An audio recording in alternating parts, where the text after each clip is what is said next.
Savita P. to invite all the dignitaries onto the dais.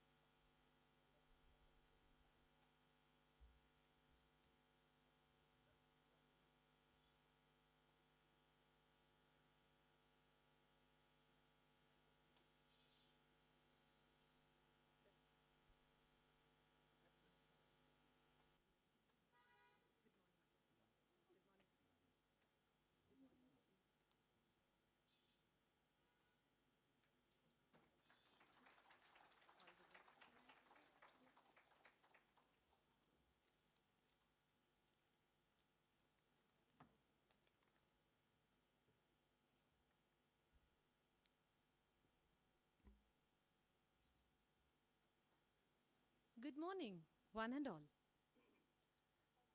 It's my immense pleasure to begin this two-day national conference on sustainable development and innovative management practices with the permission of Honorable Vice Chancellor Rapa V. Halse sir.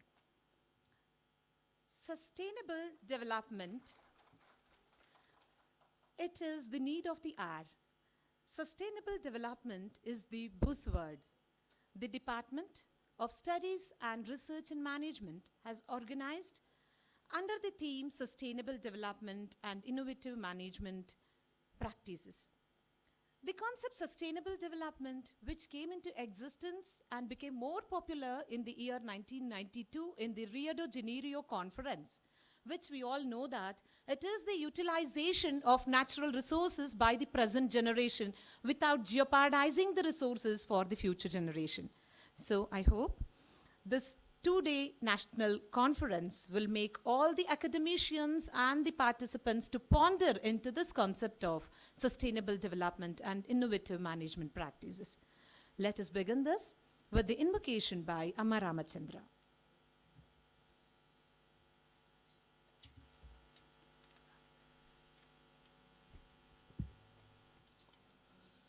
ಭೂಮಿ ತಾಯಿಯೇ ನಿನಗೆ ವಂದನೆ, ಕೋಟಿ ಕೋಟಿ ಜೀವಗಣದ ಕೋಟಿ ವಂದನೆ, ಕೋಟಿ ಕೋಟಿ ಜೀವಗಣದ ಕೋಟಿ ವಂದನೆ. ನಿನ್ನ ಒಡಲಲ್ಲಿ ಜೀವವು ಜನಿಸಿದೆ, ನಿನ್ನ ಮಡಿಲಲ್ಲಿ ಜೀವವು ಬದುಕಿದೆ. ನಿನ್ನ ಕರುಣೆ ಪ್ರೀತಿಯೇ ನಮ್ಮ ಜೀವಧಾರೆಯೋ, ನಿನ್ನ ಶಾಂತಿ ಸಹನೆ ತತ್ವವೇ ಅಮರ ಶಕ್ತಿಯೋ. ಭೂಮಿ ತಾಯಿಯೇ ನಿನಗೆ ವಂದನೆ, ಕೋಟಿ ಕೋಟಿ ಜೀವಗಣದ ಕೋಟಿ ವಂದನೆ, ಕೋಟಿ ಕೋಟಿ ಜೀವಗಣದ ಕೋಟಿ ವಂದನೆ. ಒಂದೆಡೆ ಹರಿಯುವ ಸಾಗರ ನದಿಗಳು, ಒಂದೆಡೆ ಸಾಲು ಸಾಲು ಪರ್ವತಗಿರಿಗಳು, ತಂಗಾಳಿ ಬೀಸುವ ಹಸಿರು ವನಗಳು, ಈ ಲೋಕಕ್ಕೆಲ್ಲ ಅನ್ನ ಬೆಳೆವ ಕರ್ಮ ಭೂಮಿಯು. ತಂಗಾಳಿ ಬೀಸುವ ಹಸಿರು ವನಗಳು, ಈ ಲೋಕಕ್ಕೆಲ್ಲ ಅನ್ನ ಬೆಳೆವ ಕರ್ಮ ಭೂಮಿಯು, ಈ ಲೋಕಕ್ಕೆಲ್ಲ ಅನ್ನ ಬೆಳೆವ ಕರ್ಮ ಭೂಮಿಯು. ಭೂಮಿ ತಾಯಿಯೇ ನಿನಗೆ ವಂದನೆ, ಕೋಟಿ ಕೋಟಿ ಜೀವಗಣದ ಕೋಟಿ ವಂದನೆ, ಕೋಟಿ ಕೋಟಿ ಜೀವಗಣದ ಕೋಟಿ ವಂದನೆ, ಕೋಟಿ ಕೋಟಿ ಜೀವಗಣದ ಕೋಟಿ ವಂದನೆ.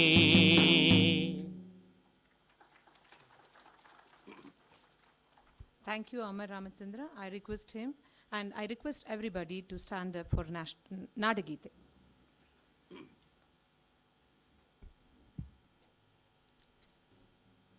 ಜಯ ಭಾರತ ಜನನಿಯ ತನುಜಾತೆ, ಜಯ ಹೇ ಕರ್ನಾಟಕ ಮಾತೆ, ಜಯ ಸುಂದರ ನದಿ ವನಗಳ ನಾಡೆ, ಜಯ ಹೇ ರಸ ಋಷಿಗಳ ಬೀಡೆ.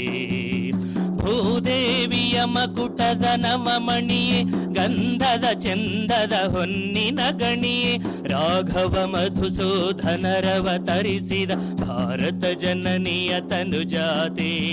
ಜನನಿಯ ಜೋಗುಳ ವೇದದ ಘೋಷ, ಜನನಿಗೆ ಜೀವವು ನಿನ್ನಾವೇಶ. ಹಸುರಿನ ಗಿರಿಗಳ ಸಾಲೆ, ನಿನ್ನಯ ಕೊರಳಿನ ಮಾಲೆ, ಕಪಿಲ ಪತಂಜಲ ಗೌತಮ जिननुत भारत जननीय तनुजाते शंकर रमनुज विद्यारण्य बसवेश्वर मध्वर दिव्यारण्य रन्न षडक्षरि पन्ना पंपल कुमिपति जन्ना कुमार व्यासर मंगल धाम कवि कोगिलेಗಳ पुण्याराम नानक रामानंद कबीरर भारत जननीय तनुजाते तैलप ಹೊಯ್ಸಳರಾಳಿದ ನಾಡೆ ಡಂಕಣ ಜಕಣರ ನೆಚ್ಚಿನ ಬೀಡೆ ಕೃಷ್ಣ ಶರಾವತಿ ತುಂಗ ಕಾವೇರಿಯವರ ರಂಗ ಚೈತನ್ಯ ಪರಮಹಂಸ ವಿವೇಕರ ಭಾರತ ಜನನೀಯ ತನುಜಾತೆ ಸರ್ವ ಜನಾಂಗದ ಶಾಂತಿಯ ತೋಟ ರಸಿಕರ ಕಂಗಳ ಸೆಳೆಯುವ ನೋಟ ಹಿಂದೂ ಕ್ರೈಸ್ತ ಮುಸಲ್ಮಾನ ಪಾರಸಿಕ ಜೈನರು ಧ್ಯಾನ ಜನಕನ ಹೋಲುವ ದೊರೆಗಳ ಧಾಮ ಗಾಯಕ ವೈಣಿಕರ ರಾಮ ಕನ್ನಡ ನುಡಿ ಕುಣಿದಾಡುವ ಗೇಹ ಕನ್ನಡ ತಾಯಿಯ ಮಕ್ಕಳ ದೇಹ ಭಾರತ ಜನನಿಯ ತನುಜಾತೆ ಜಯ ಹೇ ಕರ್ನಾಟಕ ಮಾತೆ ಜಯ ಹೇ ಕರ್ನಾಟಕ ಮಾತೆ ಜಯ ಹೇ ಕರ್ನಾಟಕ ಮಾತೆ.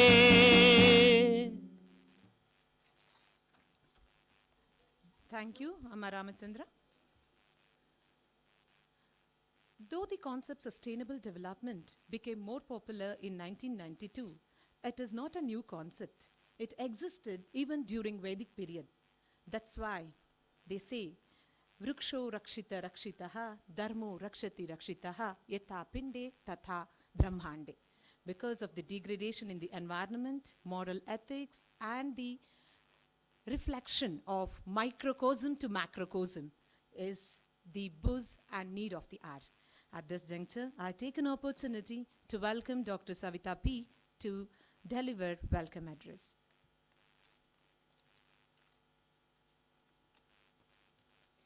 A very good morning to one and all gathered here.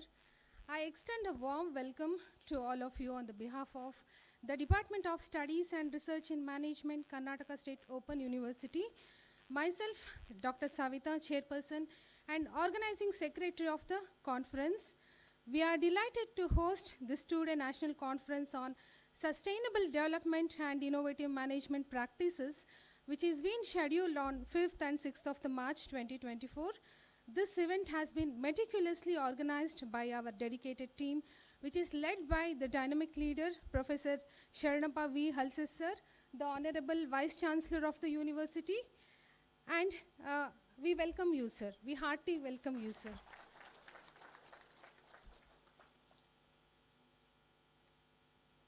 I heartily welcome once again Professor Sharanappa V. Halses sir, the Honorable Vice Chancellor of the University. Sustainable development is the need of the hour, and innovation is a key driver in achieving it.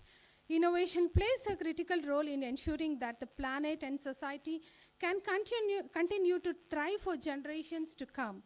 Innovative management practices play a pivotal role in this endeavor, the complexities of sustainable development more effectively. Whether it's through adopting circular economy principles, harnessing the power of technology for environmental monitoring and conservation, for fostering collaboration across sectors and stakeholders. At the heart of the sustainable development lies the concept of balance between the economic growth, social progress, and the environmental protection. Achieving this balance requires innovative management practices that integrate sustainability into every aspect of our organization and communities. Our sincere gratitude goes to Professor K.S. Rangappa sir, the former Vice Chancellor of the Karnataka State Open University as well as the Mysore University, for gracing us with his esteemed presence. We heartily welcome you, sir.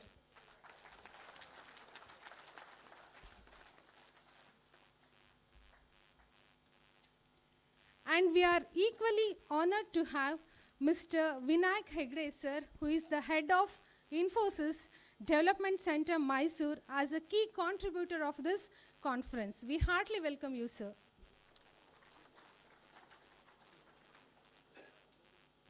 The inauguration ceremony will witness the insightful words of our distinguished keynote speaker, Professor M.S. Subhash, sir, former Vice Chancellor of Vijayanagara Sri Krishna Devaraya University, Ballari. We are privileged to have him share his wealth of knowledge and experience with us. We heartily welcome you, sir.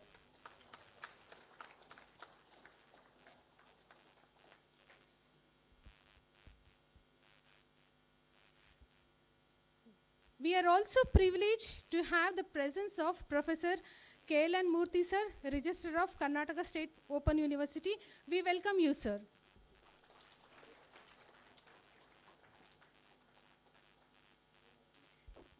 And also Professor N. Lakshmi, Madam, Dean Academic of Karnataka State Open University. We welcome you, Madam.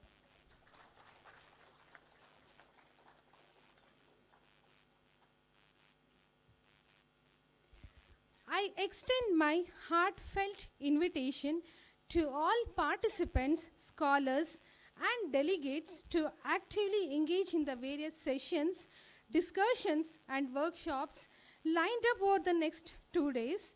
Your presence and contributions will undoubtedly enrich the conference and contribute to the larger goal of sustainable development.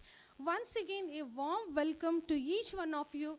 Let's embark on this journey of knowledge and collaboration together. Thank you so much.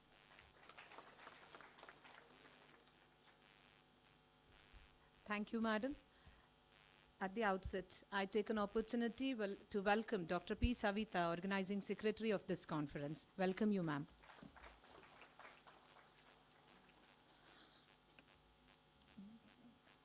Today's conference theme, Sustainable Development and Innovative Management Practices, is having such a great link with that of Sustainable Development Goals of United Nations, which was set during 2016. There are 17 goals, and the 9th goal is the innovative management and sustainable development. So now it's time to inaugurate the 2-day seminar, 2-day conference on the theme, Sustainable Development and Innovative Management Practices. I request all the dignitaries to join hands to light the lamp and inaugurate the function.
Shubham karoti kalyanam, arogyam dhanasampadaha, shakti buddhi vinashaya, deepam jyotir namostate. I thank all the delegates for joining the hand for lighting the lamp and inaugurating this conference. Now it's time to release the book. The Department of Management has brought one ISSN journal as well as a book on ISBN. So now I request all the delegates and dignitaries to join hands to release and to launch these books.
Thank you.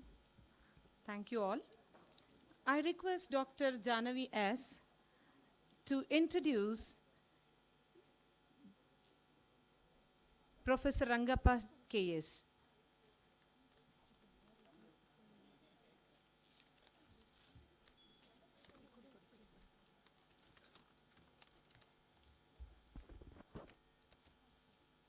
Good morning, one and all. I deem it's my privilege to introduce Professor Rangappa with us to inaugurate today National Conference on Sustainable Development.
Collaborative research program with more than 300 scientists working across the globe.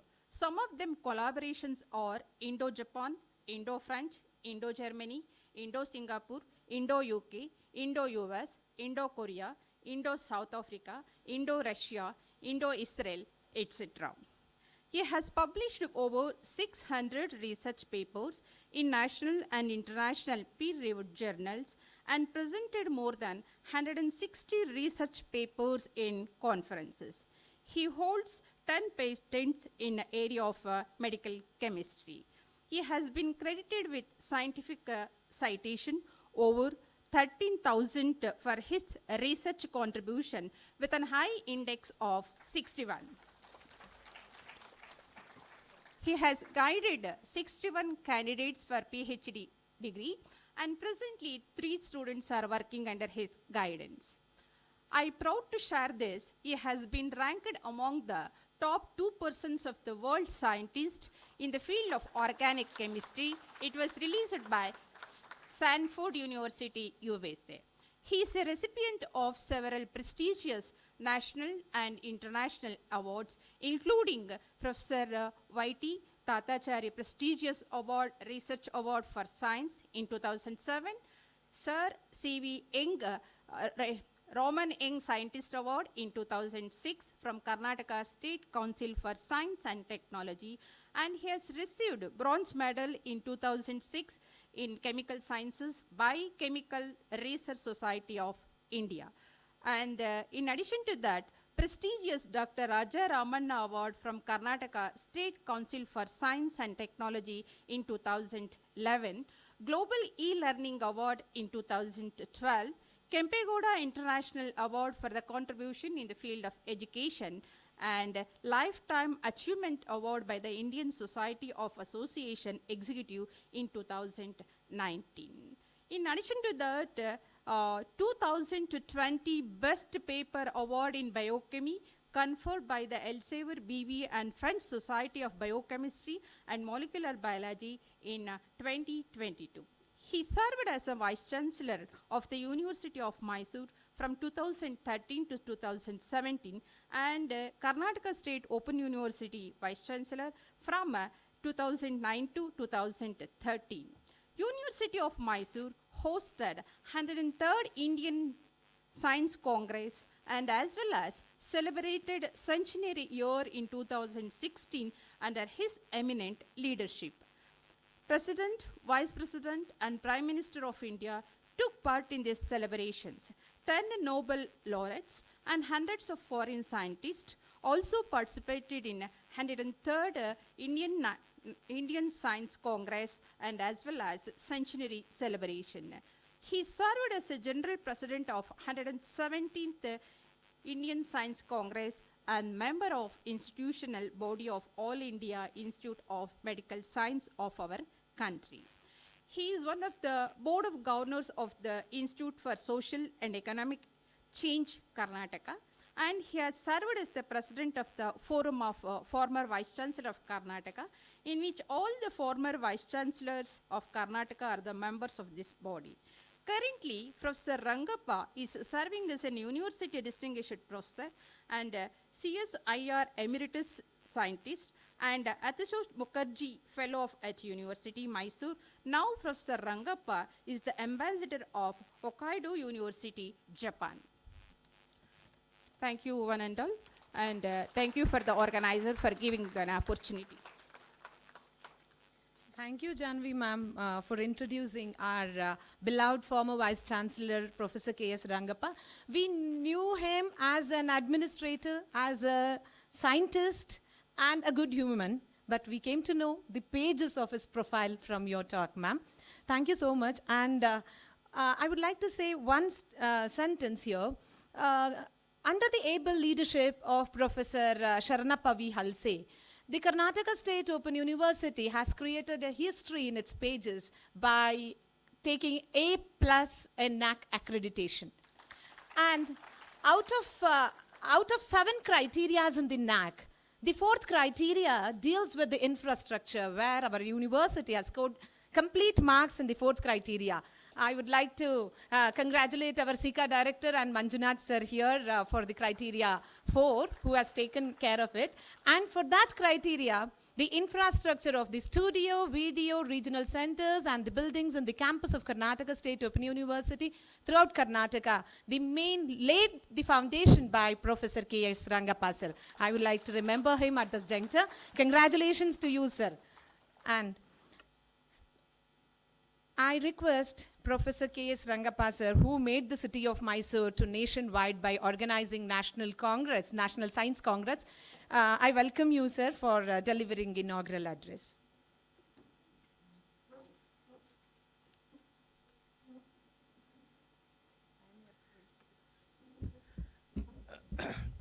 ಎಲ್ರಿಗೂ ನಮಸ್ಕಾರ. Both Dr. Janvi and Dr. Pavitra praised me so much, which I don't deserve, in my opinion. Anyway, good morning, everyone. Esteemed Vice Chancellor, Professor Halse, my good old friend, not good old, my good friend, Subhash. We worked together during our term, former Vice Chancellor Vijayanagara Sri Krishnadevara University, Ballari. And another esteemed chief guest, Vinayak Hegde from Infosys. Professor Murthy, the Registrar of the University of Karnataka State Open University, Dr. Lakshmi, Dean, Academic, Dr. Praveen, Dr. Ramesh, Professor Ramnath Naidu, more importantly, Dr. Savita, who organized this and with her colleagues, this conference, Dr. Savita, Madhav Murthy, and then esteemed my old colleagues, new friends, participants of this 2-day national conference on sustainable development and innovative management practices. Participants, friends, ladies and gentlemen, media friends. It's indeed an honor for me to be here in the inaugural of 2-day national conference on sustainable development and innovative management practices. It's as good as a daughter is coming home back to his parents, you know. I feel privileged in that way. It's my extreme privilege to be a part of this program, and I congratulate the organizers for organizing this two-day national conference, and also rightly choosing the topic sustainable development and innovative management practices, which is of the order of the day. Indeed, organizing the conferences will provide definitely invaluable platforms for students, teaching faculty, and it helps many. Now it helps them to expand their horizons, and also it helps to build network with peers and professionals in respective fields. It also provides an opportunity to showcase their research, their projects, their ideas with panel discussions and so on and so on. And also one get exposed to cutting edge research, emerging trends and innovative practices within their disciplines. You can definitely expose to such environment by organizing this kind of conferences. You know, I always am happy that today that we all gathered here to discuss about the sustainable development, because it's a crucial topic. One has to know and one has to learn about and address the challenges of today's dynamic and interconnected world. The whole world is growing very fast. Unless your mind grows, it's difficult to cope up with any of the new agenda, new projects. Then let me tell you why one has to learn about sustainable development. What is the importance? Why we have to adopt innovative management practices for sustainable development? As a scientist, as a chemist, I'll put it in my own way. I don't want to get into the other, I just want to put it in the perspective of my scientific knowledge. Firstly, to preserve our planet. You all know that our planet Earth is facing numerous environmental challenges like climate change, pollution, deforestation, and depletion of natural resources and so on. That's very important. By sustainable development, we have to find the ways to operate business and live our lives in a manner that minimizes harm to the environment, ensuring that future generations can also thrive on this project. That is the reason why we should think of. Secondly, it ensures the long-term services by incorporating the strategies that reduce the waste and minimize the energy consumption and promote eco-friendly practices. Companies can also improve their bottom line while also contributing positively to the society. That's also very important. Notice that one has to. The third one, it fosters innovation and creativity because embracing sustainability often requires thinking outside the box and coming up with innovative solutions to the complex problems, complicated issues. That's what I mean. Also, learning about the sustainable development helps organizations meet their expectations, because in today's socially conscious world, consumers, investors, and employees increasingly expect businesses to operate ethically and sustainably, and so on. There are few important advantages, but I'm sure you are indeed going depth in this topic and gain abundant knowledge on sustainable development by the end of the conference. This conference constitutes the experts who are in the field of sustainable development in general management, like Professor Subhash and Dr. Hegde.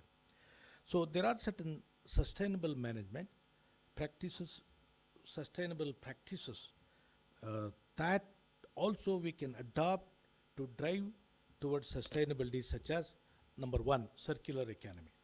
Circular economy, instead of the traditional linear model of what do you mean, take, make, dispose, and therefore the circular economy aims to keep resources in use for as long as they're possible, extracting maximum value from them while minimizing the waste. And also businesses can implement practices such as product redesign, remanufacturing, and recycling to create a closed loop system that reduces the environmental impact. That's also equally important: recycling, redesign, remanufacturing, and so on. Therefore, the second one, your green supply chain management, that's also equally important. Companies can reduce their carbon footprint and promote sustainability. If you don't do it, then it's a hell. Therefore, your that's why we call them as a green supply chain management. There are many companies can reduce their carbon footprint and promote sustainability by optimizing their supply chains. This includes sourcing materials from environmentally responsible suppliers, reducing transportation emissions, and implementing the efficient inventory management practices to minimize the waste. The third one, the employee engagement and education. Engaging employees in sustainability initiatives and providing education and training on environmental issues can foster a culture of sustainability within an organization. And so on. There are many. If you are a student, or a participant of this important meeting or conference, what are all the small activities that you can do towards this sustainability? As a gesture, as a student or a participant of this number example, practice the most important 3 capital R's. 3 R's: reduce and reuse and recycle. That one must think of. A common man, a common student, or a common participant of this meeting must have 3 R's in the mind. As I said, reduce and reuse and recycle.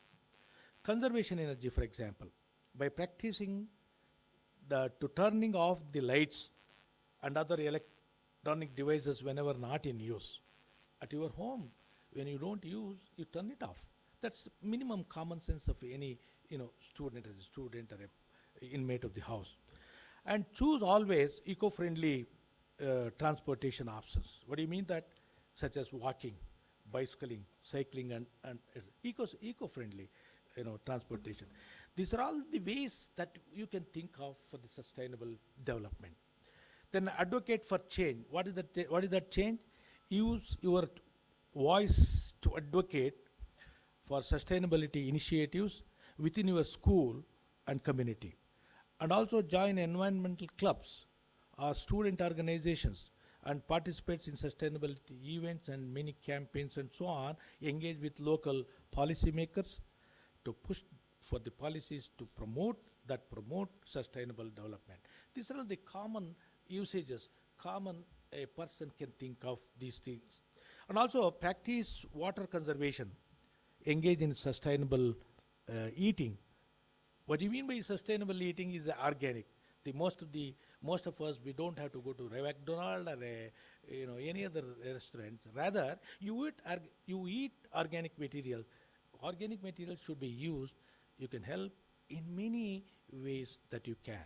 Okay, so that's why that's the reason why practice. I mean, in fact, you must. Eating is also an important sustain towards the sustained development. Organic material, sustainable technology means fulfilling the people's needs in such a way that the recovery capacities of the planet as well as the recovery capacity of the local ecosystems are not exceeded.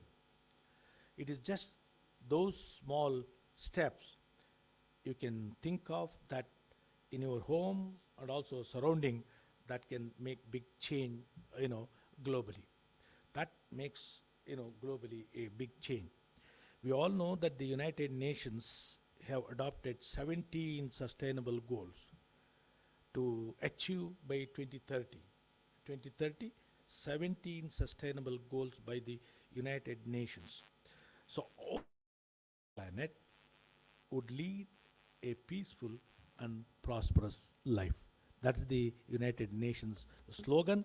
Therefore, you must think of, so it is the duty of every citizen of this country or every citizen on this earth to adopt certain, practices that lead to end poverty, hunger, and achieve equality, good health, and well-being. I am sure all these, the participants who are here would definitely will learn new things on the sustainable management practices. Put forth your ideas if you have any. Discuss with the experts and adopt in your daily lives. That's the core problem of the meeting, of any meeting. That's the objectives of the 2 days conference. The latest of the latest is discuss. You come out with and make a note of it and give it to the government or the concern so that everyone will know what kind of changes that we are noticing, what kind of changes that we are practicing to the public. And then I am sure this 2-day conference will definitely benefit the participants who are here and in general public. Thank you very much for giving me an opportunity to share my views on this occasion.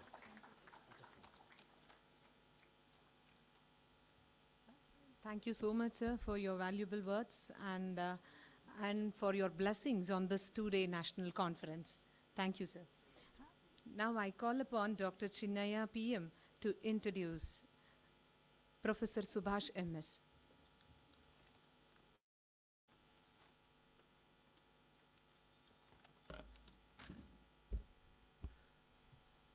Good morning, dignitaries on the dais, of the dais, my dear friends and colleagues. It gives me immense pleasure to introduce today's our keynote speaker, Professor Subhash Sir, former Vice Chancellor, Vijayanagara Sri Krishna Devaraya University, Ballari, who has warmly accepted our invitation to join us today. Professor Subhash Sir is an accomplished personality in the field of management and technology. We are honored to have Professor Subhash Sir as keynote speaker here in this 2 days national conference. Professor Subhash Sir was the eldest son of Sri Shankarananda Aminappa and Managuli and Sri Sulochana, who were hailed from an extremely poor family from Bijapur. Professor Subhash Sir's father was the instrumental for setting up of Lidkar, a leather development corporation in Karnataka, a government of Karnataka project for overall development of leather industry in Karnataka and upliftment of socio-economic conditions of scheduled caste leather artisans in the state. Currently, thousands of families are getting benefited by Lidkar project. Professor Subhash Sir has completed his engineering from a famous IIT Madras, and after that he has completed his MBA from Indian Institute of Management, Ahmedabad. And during his engineering at IIT Madras, he was social secretary and has won many prizes in the field of fine arts. He also have been involved in design of seed drill for agriculture, coin dispensers for public telephone booth, which is still valid today, and coffee automation dispensers. And after his MBA, Sir has joined Sundaram Fasteners Limited in the marketing department for 2 years and established various innovations including National Sales Conference, forecasting methodologies for auto component manufacturers, and finally, he helped Maruti Udyog Limited to develop as a major customer for TVS. Then Sir has moved to Bangalore and worked in Karnataka State Council for Science and Technology, IISc Campus, Bangalore. He was also involved in Astra Hole scheme, a smokeless high-efficiency chula for rural poor in the state, dissemination of wood gasifiers as a replacement of petrol and diesel in water pumps, etc. Apart from his from being part of an advisory boards of several companies, he was also into technical and science activities in collaborations with many reputed national and international organizations like Indo-Dutch Project Management Society, Bangalore, SIBA, Basel, Switzerland, Department of Science and Technology, that is DST, Government of India, and University of Birmingham. And Sir has obtained his doctoral degree from Karnataka University, Dharwad. His doctoral degree is in the field of management audit, and he applied management audit tool in Karnataka Antibiotics and Pharmaceuticals Limited, Bangalore. And then Sir has joined Kausali Institute of Management Studies, Karnataka University, Dharwad in 1989. He served there for more than 25 years.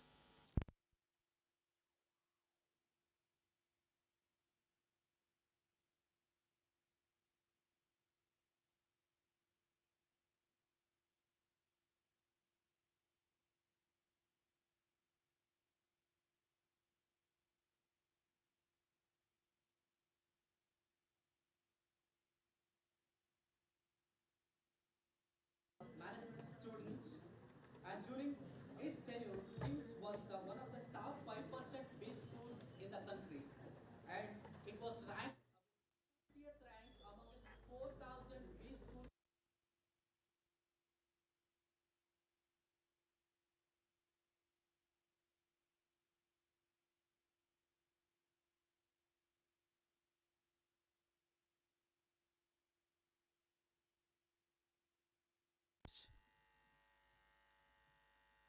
Is he also has ample experience in recruitment process in various governmental and related bodies.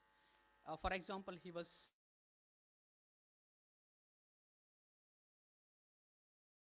assistant professors of various universities in Karnataka, IISc, Bangalore, and Indian Institute of Rohtak, a name a few.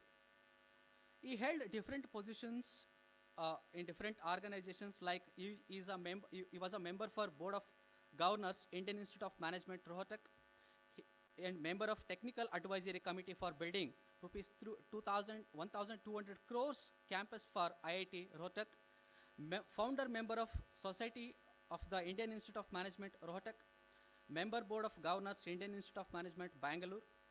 And in addition to the above teaching and research work, he also has been actively involved in implementation of projects meant to help the poor, rural poor, in setting up of enterprises. During this activity, he evolved a new methodology called MOVE, which was implemented by various international agencies including World Bank, DFID, etc. Sorry.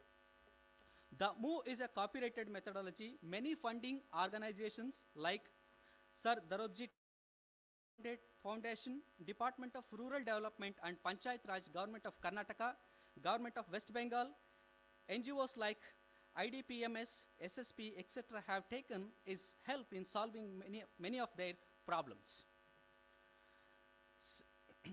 Sir has been awarded from the World Project proposal of MOVE adapting for paravets was selected one of the top 100 papers out of 1,700 research proposals presented over there. And he has obtained copyright for MOVE that is market-oriented value enhancement, a new approach for setting up of micro enterprises. And sir is a fellow from SIDA, Canada, to attend 21 days BPRE workshop. Sir is fellow to attend meeting of heads of base schools of SARC countries as part of the AMIDAS at Colombo, and fellow to attending meetings of heads of base schools in SARC countries as part of AMIDAS at Maldives, and award for MIS in HDMC. And sir has guided more than 16 students, PhD students, and he presented several papers in national and international conferences. He also published several research papers in national and international reputed journals. He has two important books, that is Entrepreneurship and Business Development, has 2 different volumes. So, and in the year 2015, June 15th, sir was appointed as Vice Chancellor of Sri Krishna Devaraya University, Ballari. During his tenure, under his dynamic leadership, Sri Krishna Devaraya University has achieved several milestones and has witnessed golden era. We are here and we are very thankful to you, and I hope these young minds will cherish from your speech. Thank you very much, sir. Thank you, Dr. Chinaya. And I request Professor Subhash M.S., former Vice Chancellor Vijayanagara Sri Krishna Devaraya University, Ballari, to deliver inaugural address.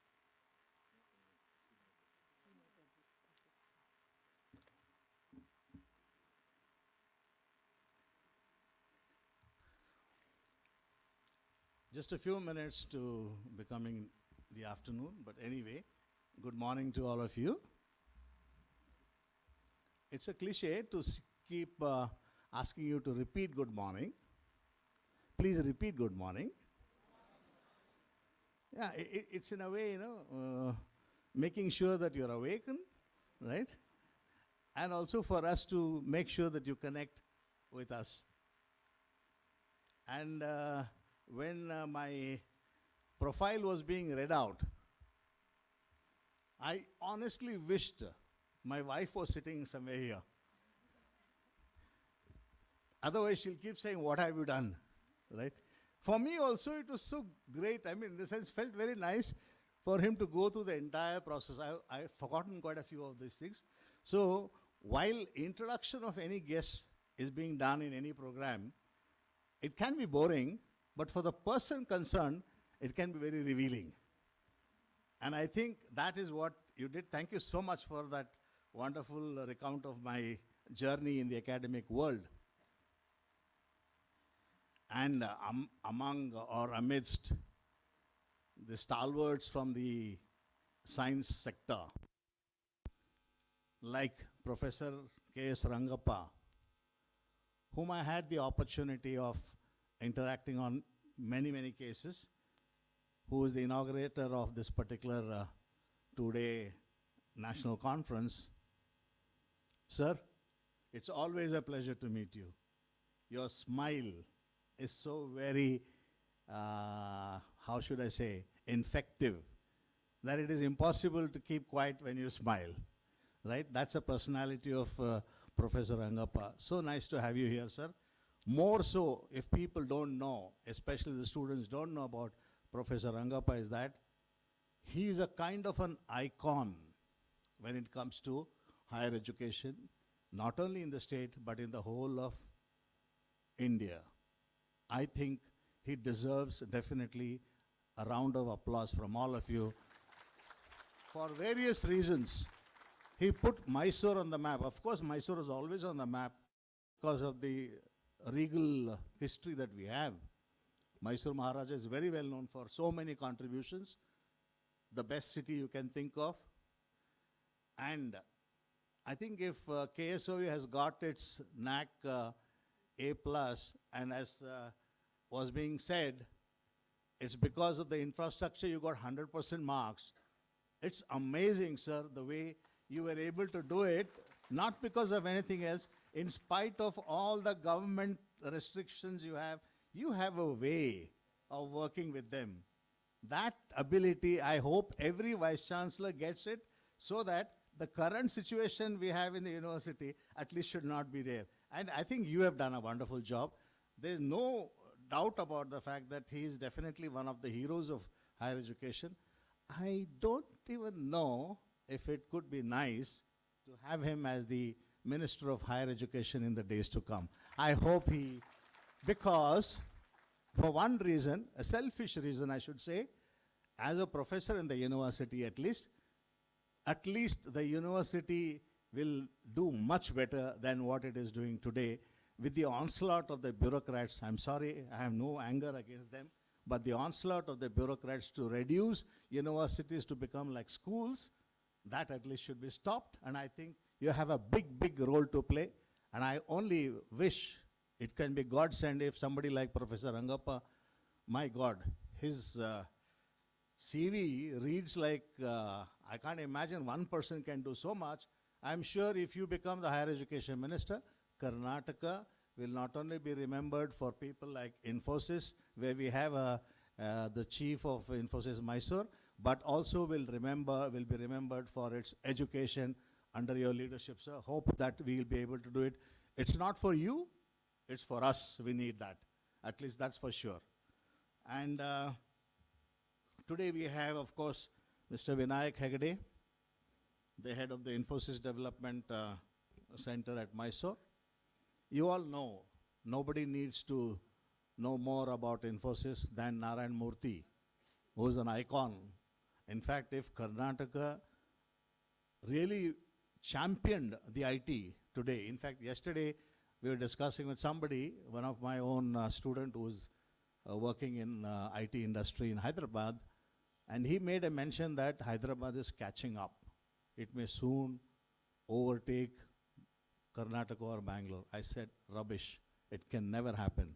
The kind of talent pool that we have in Bangalore and in Karnataka, it is impossible. And I think the talent pool is being developed from Mysore. It is impossible for us to lose the edge as far as IT is concerned. We'll continue, because I think during the problem of the economy recession that we had, it was the IT which really opened up for us that way. I hope that education also will become, people may not be knowing, or they might be knowing that a lot of countries like the UK and the US depends on a lot of money that comes from higher education contributed by Indian students who go there in lakhs and who they don't mind spending 30, 40, 50 lakhs of rupees for a PG course or a PhD course and they all depend on us. So I think it's only a matter of time you'll start seeing them beelining here, over here, to collaborate with us somehow. But we should make sure that it happens. And I think we'll have the second revolution, if I may say, only with education. I think it should happen with education, no doubt about it. And the president of today's function, Professor Sharanappa Vihalse, a good friend of mine. We were contemporary vice chancellors. I was in Ballari while he was in Davangere. And I think we hold a, should I say, a very unique kind of a stamp to say that. We were the only two university vice chancellors who were able to recruit teachers, highly required teachers in the state of Karnataka. We were the only two. Right? He had his own nice mantras to do it. I had my own mantra to do it. But we are quoted by the higher education department many times, like, follow the process followed in Ballari and Davangere if you want to. And after that, no recruitment, sir. I don't know why. Without teachers in the university system, how can you function? You have huge, thousands and thousands of crores worth asset. You want to let it go? I don't know. It's not okay. I think something should be done on that, this thing. And I hope people like Professor K.L.N. Murthy, the registrar of KSOU, who holds the administrative position, people like him, and Professor Lakshmi, Dean Academic of KSOU, Professor K.B. Praveena, Registrar Evaluation of KSOU, all of these are important leaders who lead KSOU in the days to come. And Professor Ramanathan Naidu, Dean of the Study Center, KSOU, and very, very important, Dr. Ramesh, the Finance Officer of the KSOU.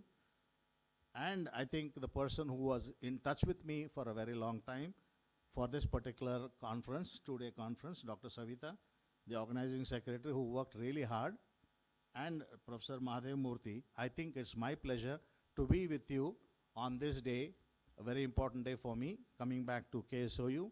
More important is to share my own ideas about the sustainability goals and how do we make sure we become a sustainable, like Professor Rangappa mentioned, very important key. And the first one I remember he had said very clearly is to preserve our planet. If we don't preserve our planet, we will not be able to go further. And I think it's my pleasure to share with you my own few thoughts related to sustainable development and innovative management practices, more so from the innovative management practices which I can share with you, whatever little I think can happen to connect with the goals that we have. Firstly, what is sustainable development? Somebody who's, what is sustainable development, right?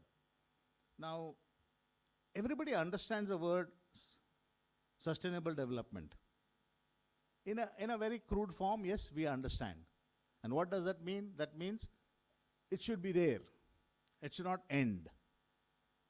We should always, like we say, sustainability means like in petrol, diesel, fossil fuel has a life, another 50 years, 30 years, whatever. After that, we will not have it. How do we make it sustainable? We can't create again petrol or diesel. So what they normally talk about is, how do we keep sustainability?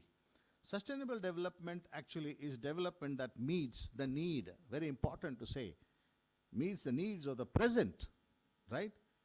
And also, without compromising the ability of future generations to meet their own needs. That's very important. I can't just look at myself. I should look at the future also. And how do I make sure that I don't not only take care of myself now, but I also take care of the future? And that is what I think Professor Rangappa also was mentioning very clearly. Now that is very, very important. Now, when it comes to sustainability, there are actually 4 pillars of sustainability.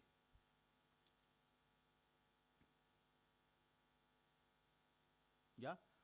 First one is human sustainability, which basically is a problem today. I think you know most of the developing countries or developed countries in Europe are having a huge problem of population, right? That the population is declining, number one. In the sense the age of population is going up thanks to fantastic healthcare that we have. All that is there definitely, right? And then social sustainability, economic sustainability, and the most talked about environment sustainability. Now, let me go to the next slide, which is related to human and social sustainability. Now, you know very well that anyone directly or indirectly involved are impacted in some way by the production of goods and provision of services. I've just taken an example of rag pickers, right? A couple of things which I can definitely share with you. You know, the rag pickers are those people who carry a small bag on their back and go around collecting plastics, collecting bottles and all that. Now, when we talk about sustainability, you have to make sure that while they are a part of your system, it should not happen that it creates a further problem for their lives. Just an example, that's all. So you cannot throw away, for example, all what we say is, that's a part of the sustainability part of it, human sustainability part of it. Or we talk about wooden cholas. I think they just mentioned about Astraole, right? Now, if you ask me, I was in the Karnataka State Council for Science and Technology. It's an organization which is involved in getting the science and technology innovations to the common people. That they do it, one of them is the Astraole, which is basically a smokeless chula. And I think wonderfully done by our our Honorable Prime Minister Narendra Modi ji. What he did was, by giving gas free, he made sure that the people are able to get out of this thing. I don't know whether you're aware, at least in North Karnataka, there are families where the woman will start beating that roti afternoon. She gets up at 5 o'clock in the morning and starts beating that, tapping on that jolad roti, and that will go on till afternoon, until people come and eat, and the joint family system. Next again, in the afternoon again, after 3 o'clock or so, 4 o'clock, she should again begin that whole process, and she is constantly exposed to fire, leading to a lot of skin problems and all that. There is a need to change that particular thing. I'm just giving you one example on that.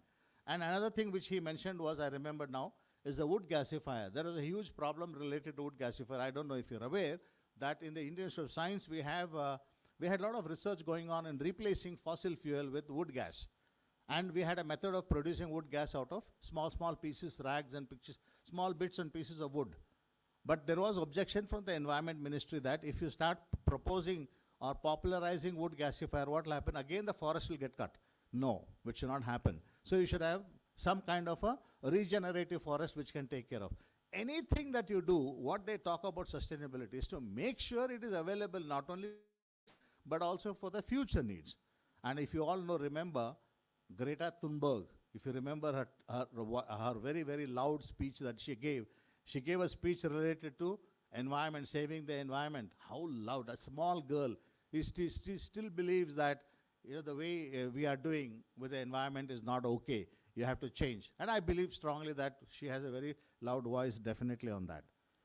And also when you talk about responsibility, capacity and the development of skills. For example, I was working in Chamarajnagar district when I think one of the doctors who was very famous over there, we were working with the tribals there, more for related to gathering of the honey and gathering of forest produce and all that.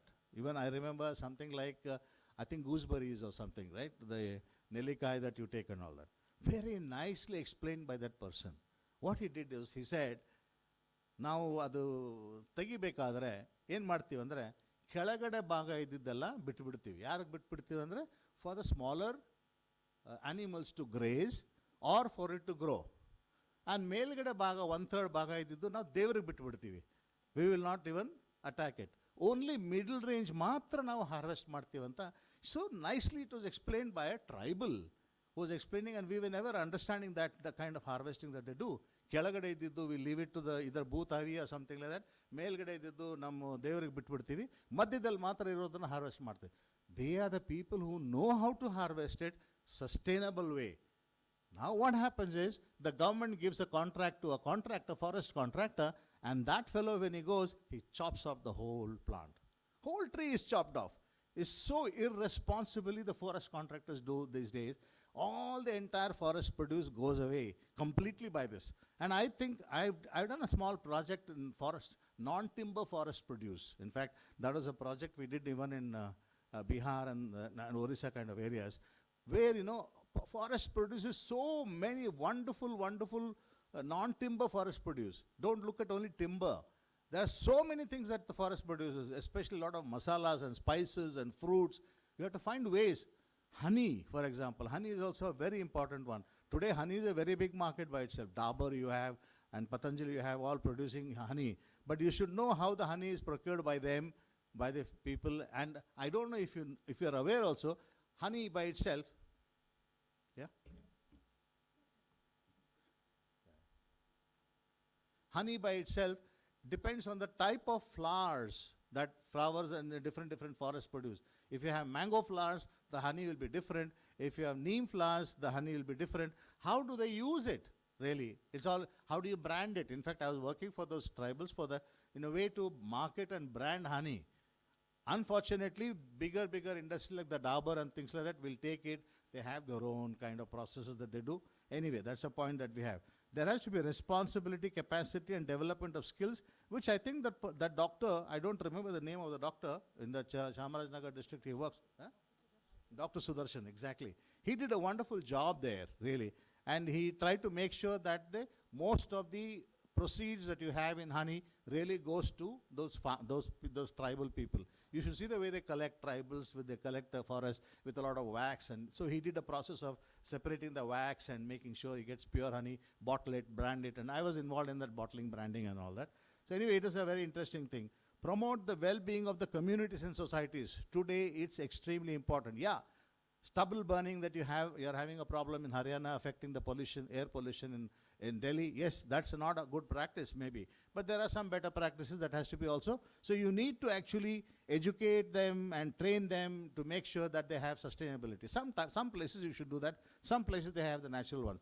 But believe me, the forest tribals know how to preserve forests much better than the forest contractors. Sorry, forest contractors are the ones who are destroying the whole forest. We should never allow that to happen. Social sustainability wants to actually protect the future generation by reminding us of the impact of our action if we aren't actually considerate on this. Now, this is an important point that we also have. Social sustainability, how do you make? Now, for example, in India, we had this joint family to nuclear family. How do you make sure that you are able to transfer properly? Now, many times we keep saying that nuclear family is better, but I don't know really. For example, the problem, see, there is innovation that you need. The problem related to old age home. Personally, for me, I don't believe in old age homes at all. It pains me to see old age homes.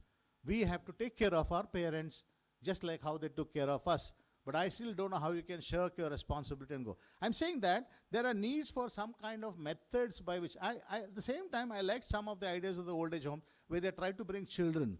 They bring children to the old age home so that they can interact with the grand old people, and so that there's a good relationship there. So what exactly we're talking about is, how do we build sustainability with innovative management practices? And that is the management practice I'm talking about when we say that sustainability has to be built in, right? Next is related to economic and environmental sustainability. I won't go more into it, but because we know these things, I'll try to keep my speech short, otherwise it'll take too much of time. But I would like to say that, yes, economic sustainability, for example, I don't know if the government is thinking of sustainability for the universities. We simply don't have a method of sustainability for universities. You know, what happens is, every time we go to an opportunity to meet the finance secretary, he says, generate your own funds. And we don't know how to generate our own funds. Because universities have been taught from many, many years, they have been taught to spend money, not to generate money. And we talk to them also like, okay, generate money by how? Let's say you increase the fee. The moment you increase the fee,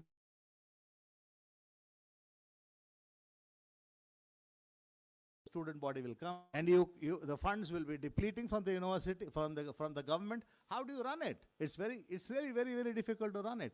So we have to understand method. In fact, I can tell you that as university vice chancellors, there are innovative methods that you can do. There are, I think Professor Rangappa can definitely share a lot more of how he could make universities so rich. Like, for example, KSOU is an innovation that is so rich, you can't think of it, right? That he has made it so rich now. So therefore, what happens is, the secretaries will say, allari KSOU ಮಾಡಿದಾರಲ್ಲ ಮತ್ತೆ ಅಷ್ಟೊಂದು funds ಇದೆಯಲ್ಲ ಅದೇ ಥರ ನೀವು ಮಾಡಿ ಅಂತ ಹೇಳ್ತಾರೆ. You start ಮಾಡಿ ಏನಾದರೂ ಮಾಡಿ ಅಂತ ಹೇಳ್ತಾರೆ. But you see, it's not so easy. One has to be very innovative also on that. How do you charge the various services? What services you're providing? How do you charge them? We are a highly under-leveraged product. In fact, almost all our postgraduate courses are people pay 500 rupees, 1,000 rupees, 2,000 rupees for any PG course, maybe 5,000 rupees at the most, or 10,000 rupees at the most. Whereas the same person would pay for his nursery kid a couple of lakhs to get admission into the best nursery school. How come it happens? How come we are not able to change that? Now, if I talk more about this, then I'll get brickbats on that. Because you can't say higher education should be made. Lower education is priced costlier. Higher education is priced very, very low. What kind of sustainability model is that? There's something very wrong in the whole process itself. Whereas Europe and US is surviving by the 40-50 lakhs that the Indian students pay to those universities. How come? They have a sustainable model, but we don't have a sustainable model on that. So I would just say that this is what it is. But I think the Professor Rangappa did mention about the 17 United Nations sustainable goals that we talk about. I won't be able to go with all of them. I don't want to go do that. But I'll just tell you that some of the brief ones that we have, which is what is important, right? This is interesting to note how exactly this is. The goal 1 is very, very important even today. End poverty in all its form, everywhere. In fact, everybody talks about poverty and the problem. For example, Russia-Ukraine war has put a lot of people down.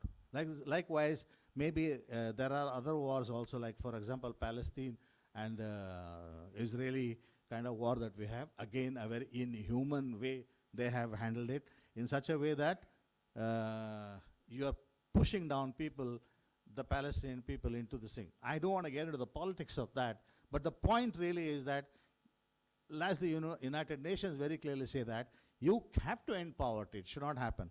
Now, there are a lot of debates related to that. Like, for example, the state government has given free ration. Even national government also has given free ration. People do talk a lot about it. Don't give, don't give, don't give. But there is something called basic things that has to be given to them. Now, because you give them free ration, they become lazy. Yes, they become lazy. But you can't even make them starve them also. I really don't know how you can solve the problem. It's definitely a very, very, it becomes a political issue also. So therefore, sometimes you should, I remember this school kids, you have this problem, right? Akshay Patra that you have. In fact, we have one of the best Akshay Patra kitchen in Hubli. And they serve lakhs and lakhs and lakhs of children with food, with proper food. And there's a lot of politics related to whether you should give bananas or you should give an egg or whatever. I don't want to get into that. But the point really is that they have a very, very innovative model. And one of our own person, like Gurraj Deshpande, if you know, he is the person who pioneered that part. I remember that for having one discussion with him, he was saying that when you can provide a meal to a child at 1 rupee, 2 rupees, or 3 rupees, or 5 rupees, or 6 rupees, what last I heard was 6 rupees, some part of it comes from the government, some part of it comes from philanthropy. Some of the good people will give money for the paying for the child. So that also happens. That is a very good way. In fact, what I felt was, at that time when I was talking to him, most of our MBA students, there is no problem if you can take that model into Africa. There are lots of poverty and hunger in Africa. You can just set up one Akshay Patra over in India. You can set up one where you can give one meal for a very, very small, and there will be a lot of donors for that. So it can be a very good, you have to look at one Akshay Patra to understand how well they are able to do it. That same model, in fact, I think Gurraj Deshpande mentioned, I would like to take this model to Africa, and if I can give everyone $1 a meal, $1 is like 80 rupees. You don't need that much. They are able to do it at 6 or 8 rupees. It depends on the region. But it's worth it becoming, so that's one of the manifestations that you talk of to end poverty. I mean, to end hunger and poverty everywhere. Now they talk about poverty is defined as income less than $1.25 US per day, right? It's a very, very big problem. There is no doubt about it. We need to definitely address that issue. And I hope that we will be able to address that issue. Now, the second goal, very quickly, I don't want to take too much time. Second goal is definitely to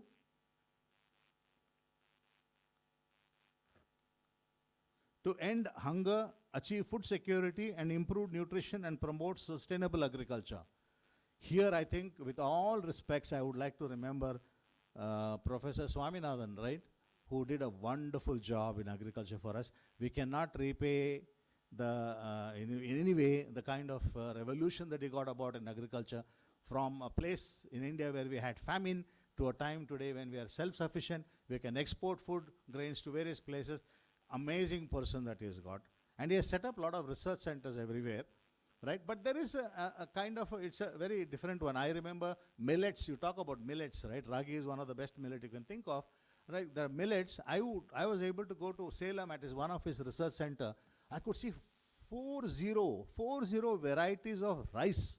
I'm not talking of millets. 40 varieties of rice. I had never seen black rice. We could see black rice, all kinds of rice. Now he was more concerned about how to keep it sustainable. Why are the people not growing this? Now I had an interesting discussion with him. Sir, you're talking about they have preserved this, fine. But if you're not able to give a procurement price for them, how will they? It's just like saying, no, like you talked about, Professor Rangappa spoke about organic food. Organic food is now expensive. You can't ask everybody to buy organic food. So how do you make sure that you're able to make it on price? How does government come in, right? To encourage farmers to start producing more and more of organic. Everybody talks about organic food, but the price of it is also very, very important. Now, I think those are the areas where we talk about sustainable agriculture. We have to find ways. And I think I was very much amazed in one of the science exhibition, I think we had under Professor Rangapa's regime, when we had the world's best people around here. I had a nice interaction with an Israeli farmer, right? I spoke to him. See, Israeli farmer, he spoke about what is the problem with Indian agriculture.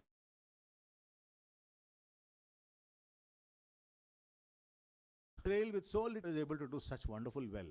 He just spoke about one thing, that we are very strategic in using our agriculture resources. For example, he spoke about Valentine Day, for example. He said, Valentine Day is a time when you give rose. So he said, we did research to have a long stemmed rose with no thorns. So that's a good way of giving a rose. So he said, he went on that, at that time, millions and millions of roses are being sold. He is timing it such a way that February 14, just before that, he's able to send millions of those to different countries and things. So he's been very, very strategic. But are our farmers really strategic like that? No, we don't know. And I blame the agriculture department on this, because they are not helping our farmers in any way. Now, farmers are evolving themselves. Now, if they need agriculture machinery, you need to really lease out those agriculture machinery to those farmers. Only then it will happen. We are as it is having a problem that we have very, very short, small areas, 1 acre, less than 1 acre sometimes, because of division that we go on. It's not like US or something where you take machines and then have hundreds of acres of land available to you where you can mechanize. It can't be mechanized. But yes, Indian farmers are also evolving some way by which we can take that up. So I think we have to have some innovations in those agriculture practices also. I feel that is one of the ways in which we can grow. Now, next is that goal that we have, goal 3. I don't want to take more time, please. I think very quickly we'll go through goal 3. Goal 3 is to basically ensure healthy lives and promote well-being for at all ages. Now, I keep getting clips on Healthify Me and things like that. We don't know. We still don't know what is the right way. In fact, Professor Rangappa said, I see him, he has reduced weight, but I have put on weight. He said, you have put on weight, and he has reduced weight. I said, yeah, you have reduced weight, but I have put on weight. I keep being tempted at Healthify Me, should I get into that? But some people say, no. Because of Healthify, some people have lost their lives also. So I don't know really how to handle, because we need scientists who can come out with a proper method by which we'll be able to promote well-being for at all ages. In fact, India is now the diabetic capital of the whole world, right? And I don't know whether there are better methods to do it. In fact, I being an engineer, I can tell you that health sector is one sector where you can do a lot of innovations. I really don't know why there is no collaboration between health university and technical universities. There has to be a collaboration. I have been talking this to SDM Medical College many times. Please collaborate with your own SDM Engineering College. Everybody knows that you need blood pressure, you need sugar testing and all that. There are ways of measuring those things much better, right? If I'm able to track down the blood flow of the blood all around, there are, I think you can do years and years of research on blood vessels around the heart and how to target take care of the blocks over there. Or I can have a nanomaterial, small motor kind of a thing which can go in my blood vessels, go everywhere and clear all the clogs that you have. There is umpteen ways you can do it really. But I think we need to have some kind of innovation in that particular research. Is like what? You have to bring the medical research and the engineering research together to make sure that a lot of technology can really happen. Right? Goal 4 is about inclusive and quality education for all. This is what we are talking about. Very, very important, right? And then obtaining a quality education is a foundation. Right to education, as I say. We implemented right to education, but it has become a complex one because you have people like, I think secretaries are more interested to target the best school, right? Baldwin's and whatever the best schools are. I want my child there. I will use right to education there. Now that is very funny. How can that happen? Right to education is meant for people who cannot afford, not for people who can afford, right? So obtaining quality education is a foundation to improving people's lives and sustainable development. There is no doubt about it. targets for this goal includes need for access to university. I remember, I think Professor Rangappa also should remember, the education minister keeps talking about gross enrollment ratio. Gross enrollment ratio, for example, in North Karnataka is so low, it can only be as low as something 11-12%, whereas average for the country could be about 25 or 26 or 30%, and Karnataka is much better than the national average. But the point is, places like North Karnataka, which I think Professor Halse must be knowing, Gulbarga and Bidar and those kind of places, 10-12%, which means 100 people sit for your PUC examination, only 10% go to higher education. How sad it is. We have to use technology to make you are able to educate everybody. We did discuss with the government about that to give a proper dish and all that. I'm sure people like the Infosys can always help us in that. Just reach out to every college, every school. School is already doing better. Every college, please do it. In Ballari, I have faced the problem. I can tell you the problem is that nobody is ready to do higher education. Still, why? Higher education they don't do in Ballari. Science is very poor. How can you improve like that? So there is a method for, you have to find some different innovative practices to make sure that we are able to improve the education. That is a goal that we have as far as fourth goal is concerned. And I will go to fifth goal, an important goal is achieve gender equality and empower all women and girls. Yes, there is a big problem related to that. I remember people talking about the scholarship that you give to girls, which has been stopped for some time. Now scholarship is required really, and I think there are some ways by which you can empower this is the fifth goal that we talk about. And I will go to the sixth goal, important one. That is to ensure availability and sustainable management of water and sanitation. It's happening, huh? Not that in India we are not doing it. We are doing a lot of work in that. But I think it's going in peace and meals, and I don't think it is a very comprehensive kind of a setup that we have. But I think we need to do it. I hope that the next term that our Prime Minister is able to get, he will be able to set right a lot of these things. He has done a lot of work on sanitation. He's done a lot of work on water. So he's making sure that availability of sustainable management for water and sanitation is all. They are doing it. So I'm sure that will happen also. Goal 7, I think they did mention about Goal 7 is about ensure access to affordable and reliable, sustainable and modern education, modern energy for all. Sorry, your solar, your wind, we are already seeing that happen in a big way, but we need some evolution. I mean, some kind of, I remember solar, for example, I had established solar in my institutions. I find a problem of cleaning the glass. Why can't we have some mechanical engineers come out with a better method by which you can clean the glass and so that the efficiency is better? So there are lots of innovation that you can do in every area that we can talk of.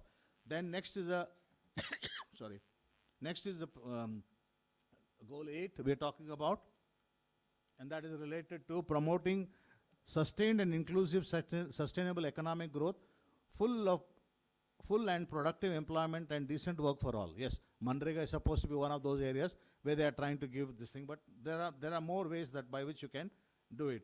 Now, again, I will go to goal 9. Please bear with me. Build resilient, actually, you have to build resilient infrastructure, which is again happening in a very big way. Roads, very, very, very important. Promote inclusive and sustainable industrialization and foster innovation. Everywhere, I can tell you, in each of the 17 goals, there is so much scope for innovation. There is no end to kind of innovation that you do. I would feel that since Professor Halse has started this particular thing under the management department, I would definitely feel that you should have a small credit course related to innovation. Ask the students to come out with creative innovation solution for all the problems that we have. I'm sure that will be able to help us a lot. Sorry. That will be definitely be able to help a lot on that. Okay? Yeah. Yeah, thank you. I'm sorry. So much of the goals, no? It's taking the water out of me, the breath out of me. 17 goals. When I saw the 17 goals, I was wondering, how do we incorporate all those 17 goals? Who is responsible for that? In the country, who is responsible? No doubt about it that it's very, very important. Now, Building resilient infrastructure is definitely one of the most important ones we have. Then I will go next to the 10th one, reduce inequality. That's a big problem we have, reducing inequality. Today, how do you reduce inequality? Within the country itself, top 3%, 5% or 10% of them are growing at maybe 200%. The bottom people are still at the bottom. Something needs to be done there, some way by which you can make sure that the inequality in economy and this, not only among countries, within the country itself, there is a need to do it. And I don't know whether they, even Mr. Narendra Modi will be able to address this issue or not. I have my own doubts about it, but definitely they need to do it, otherwise it will be a problem. And very quickly, the 11th goal is related to making cities and human settlements inclusive, safe, resilient, and sustainable. Tall order, new cities are being built. With making this point, I hope that when we give permission to people like Mahindras to build their own cities, we have to make sure that they are able to address this particular goal that we have about 11th goal. They should make sure that they have it. Only then we can give them permission. Otherwise, we will not be able to give permissions. And 12 is sustainable consumption and production. Right now, this is where we talk about reducing food wastage. Oh my God. I remember that hostels are the place where you can see the kind of food wastage happening. I remember one person who used to come. In Ballari, we had this huge problem. People will take a lot of food on their plate, but they don't eat all of it, and they pour it down, right? Now there is a huge tub where a lot of this waste food is there. One person who is really very passionate about reducing food wastage, two people I can recollect. One is Professor Ramurthy, of IIM director, Bangalore, who used to know what he used to do? Bullock cart Ramaswamy we used to call him. Bullock cart Ramaswamy, because he did a lot of revolution in the bullock carts of how you make sure, because he was worried about the way the animals are suffering because of the inefficient bullock carts. So getting the tires on, getting the bearings on, and all these kind of things he did. So they used to call him Bullock cart Ramaswamy. But very important, even today, when he was there, as long as when they used to have a nice dinner in the institute, after the end, all the food wastage, he will take it, don't mix it, have it separately, and take it to the slum nearby and distribute it amongst these people. That is his way of showing that you can stop the wastage. But now, what is happening, I hope you know that the pigs which are there being grown somewhere else, right? They are the ones where all the food is being collected, and they throw the food there for the pigs and all that. But avoid wastage. In fact, I can tell you one thing, that one of the first thing I found was in America, in the US, which I think Professor Rangappa must have seen many times. Breakfast is very heavy. So I took a shot of one of the breakfast tables. Milk, half consumed. Butter, half consumed. Fruit, half consumed. If you look at the whole cost of that that breakfast table, is so much of wastage is being done. So I think there is a way to handle this wastage. I don't know how to do it, but some innovative practice are required. And one good thing that I can remember is, one innovation is that I think in Delhi or somewhere he has one volunteer has put up a huge refrigerator, and if you have excess food, go and keep it there, right? Like if you have roti, you keep roti here, you keep sabji there, and you go out. Anybody who is poor will come, he likes to take, he'll take it. Free, and is making sure that the food is preserved as it is. Now that kind of thing can always be opened here. In the hostels you can open it so that somebody else poor can always have. Sustainable consumption and production pattern is very, very important, and that's a good thing that they have. You name it, it is there as far as sustainable goals are concerned. Take urgent action to combat climate change. My God, I think we are facing the problem of climate change. There is no doubt about it. We are facing the climate change. It's become hotter, and how do you handle it?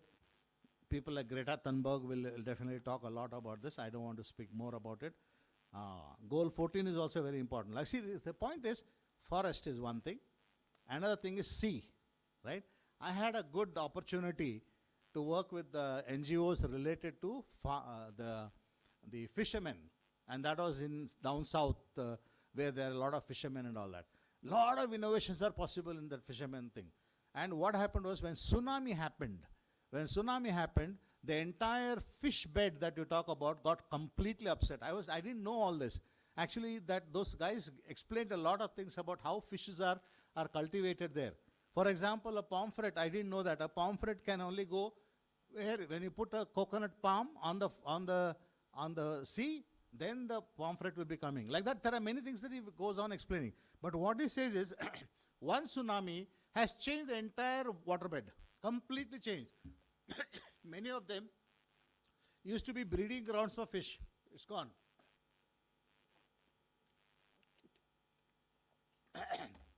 Sorry. A very interesting one was, with the tsunami, the houses all go. All the houses which are on the seashore will go. Now what they found is, World Bank came and wanted to help those people during tsunami. And what they did is they gave motorboats with motor, right?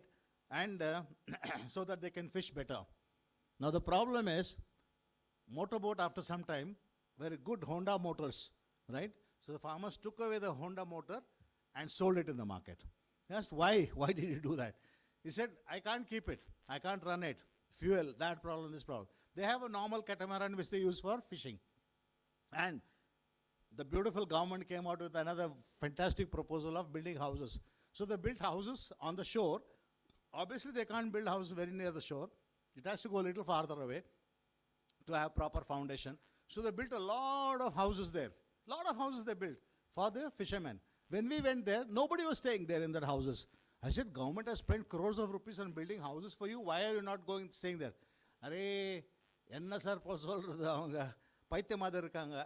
What happened actually? Why it has happened like that? He said, engalukku and the whatever the boat that is there is very, very important. So after the fishing, they drag the boat and have it near the house. Otherwise, it will be lost. Now you build a house so far away. How can I drag my boat all the way? I cannot. So that all those houses are waste. Now, this is how the government plans are, without thinking. How do you build sustainability in this case? It's very, very difficult to build in. So one has to be very, on the field you have to be to understand this. That's the 14th goal. And the 15th goal, we are coming very close, please don't mind. Protect, restore and promote sustainable use of terrestrial ecosystems. Now this is where we talk about sustainably managed forests. Very, very important, sustainably managing forests. I did one small experiment. I don't know if we can do that in Mysore. I forget the Japanese researcher who came out with intensive planting of trees. Very, very, hardly a few inches. You go on planting trees. And that for a Ballari we did, where we have problems of water. Everywhere in Ballari you'll see a lot of neem trees only. You don't see other kinds of fruit trees because other things don't grow there. So we planted trees within 1 feet or 6 inches and things like that. And I was wondering whether it will really grow. He had a lot of drip irrigation. Very soon we could see a thick one and fruits and birds started coming in there and all that. So that's one of the method by which you can actually grow even forest wherever you want. And I think we have to be innovative in our usage.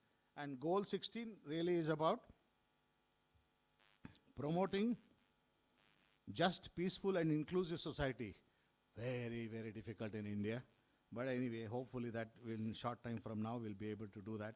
And the final 17th goal to show to you is that strengthening the means and implementation and revitalize the global partnership for sustainable development. A tall order. I can only tell you one thing, that for me, this particular conference gave me a wonderful opportunity to go through all the 17 goals and see, I can see each one of these goals. If I open it to my MBA students, I can ask them to come out with innovation.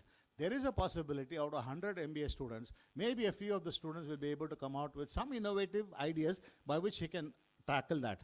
And I think it's a good thing for the university here, the management department, to start a particular course related to sustainability as the end of this particular conference that we have, to make sure that people become more active and more of startups and innovations happen in the field of entrepreneurship, which is what we are going to look at in the, and I think, I'm sorry I took a little longer time, but I couldn't help it. So 17, imagine me having problem of speaking about it. How will the government implement all 17?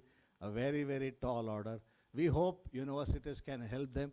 I'm sure if KSOU can tell the government, look, you have these 17 sustainability goals, we will help you achieve it. Some way or the other, we'll give you a report on the 17.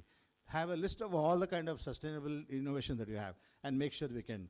I think with that, if you do that, there will be a very, very good end or a beginning for management department, for the modern management department being relevant to the world body. Thank you very much for giving me an opportunity to speak. I hope I was relevant. Thank you.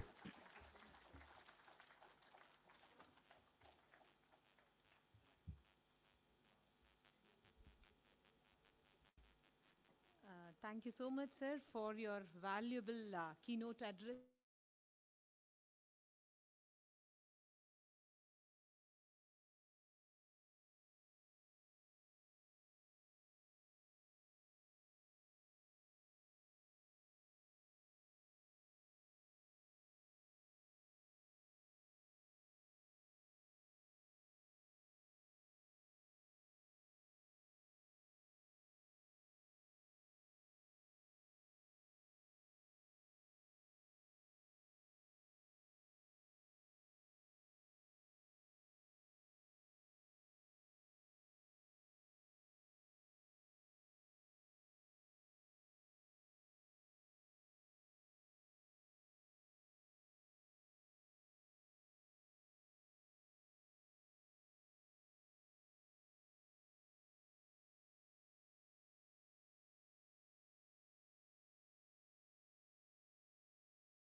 He has done executive management program from Stanford University, USA. He has 28 years of IIT industry and worked from top-notch companies across the globe. He has done extensive account management, large team management with in-depth management and technical expertise with a diverse set of organizations. Extensive experience in providing strategic directions in the system, services, network planning, architecture, project, program management, operations planning, software development, process improvement, etc. Vinayak sir has many years of experience and academic experience also in creating cost-efficient and profit-maximizing solutions with an optimum balance of technology and business sense. Sir is with Infosys from last 17 years, and prior to that he has also worked for Wipro and TCS as well, playing different roles both in India and abroad. Welcome to our university, sir. Sir, this university mainly caters to the unprivileged section of the society. We have more rural students, female students across Karnataka. I hope we can look forward for a continued sustainable association with your organization. Thank you. Thank you, Dr. Rajeshwari, for introducing Vinayak Hegde, sir. I here request Shri Vinayak Hegde, sir, to address the academic gathering.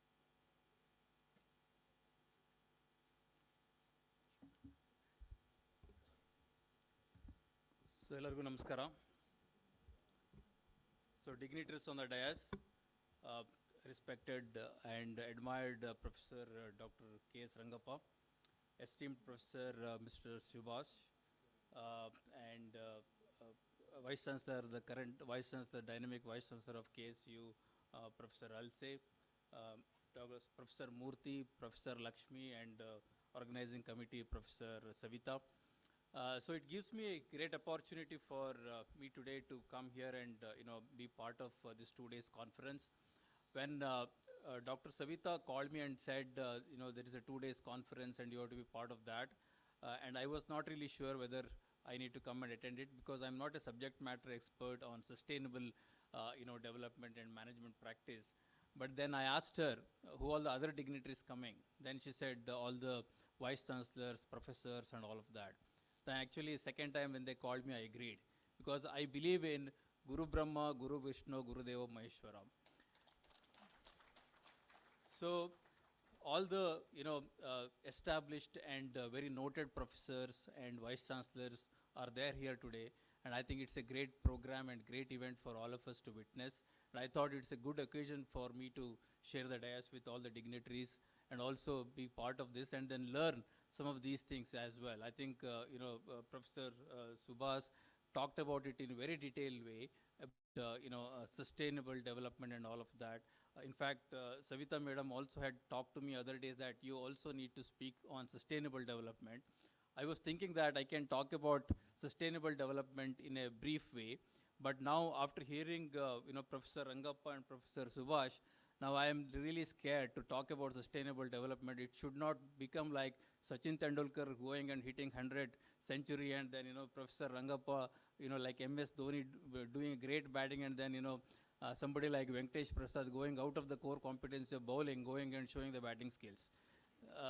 So I thought it is not the right way to really talk about sustainable development, definitely, but Infosys, I think today sustainable development is extremely important for this world, for this planet, for this to sustain. I think all of us as individuals, all of us as organizations, all of us as societies, all of us as part of the government, I think we all need to adopt sustainability, because it is extremely important. I think today here I can see a lot of students. I think students also need to really focus on all of this aspect, learn from all the eminent dignitaries here, because this is something that there is no escape. This is not for choice, but this is for given, for the tomorrows, and for everything to happen in the appropriate way. I think sustainable development is extremely important. Infosys, they already talked about, I had Infosys Mysore. Even in Mysore, Infosys, we do a lot of sustainability development initiatives. In fact, we work on 4 pillars on sustainability development. The first one is carbon neutrality. The second one is water conservation. The third one is waste management, and the fourth one is biodiversity. So as an organization, I don't know how many of you have visited Infosys Mysore campus. Can you please raise your hand? Okay, so at least 30% of you have seen Infosys Mysore campus. Good, but I request all the others also to, whenever you have some time, come and visit. This is just next door in Mysore, not very far. So it's about 370 acres campus in Mysore. Started way back in 2001, and we have been developing the campus, and today it is fully developed campus with about 370 acres. We do a lot of sustainability development focus and initiatives there. Carbon neutrality, all of you know, as per the Paris Agreement, by 2050 we had to be carbon neutral, right? But Infosys as an organization achieved it 30 years ahead of time. We achieved carbon neutrality in 2020 itself.